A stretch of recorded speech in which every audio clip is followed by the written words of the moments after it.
আমরা মনে করছি আমরা সরকার গঠনের দ্বার প্রান্তে রয়েছে, ফলে সেই লক্ষ্য সেই আত্মবিশ্বাস নিয়ে আমরা কাজ করছি। ইনশাআল্লাহ যদি ভোট সুষ্ঠু হয়, জনগণ নির্বিঘ্নে ভোট দিতে আসে, ব্যাপকভাবে উপস্থিতি নিশ্চিত করাটাই আমাদের এই মুহূর্তে প্রধান লক্ষ্য।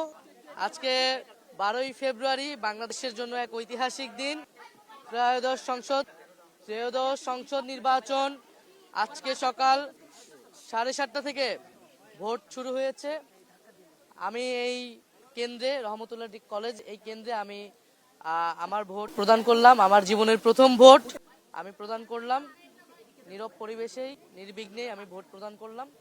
আমি জনগণের প্রতি আহ্বান জানাচ্ছি, সকলের প্রতি আহ্বান জানাচ্ছি, আপনারা নির্বিঘ্নে নির্ভয়ে উৎসবমুখর পরিবেশে আপনারা ভোট কেন্দ্রে আসুন।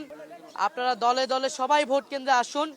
আজকে ভোটের দিন, আজকে এই দেশে নিজেদের মালিকানা বুঝে নেবার দিন। 16 বছর সুষ্ঠু নির্বাচনের সুযোগ ছিল না, আমাদের আজকে সুযোগ এসেছে এই ভোটাধিকার প্রয়োগের মাধ্যমে গণতন্ত্রকে প্রতিষ্ঠা করার, গণভোটে হ্যাঁ প্রদানের মাধ্যমে সংস্কার প্রক্রিয়াকে বাস্তবায়ন করার এবং 11 দলের পক্ষে অবস্থান নিয়ে বাংলাদেশকে এগিয়ে নিয়ে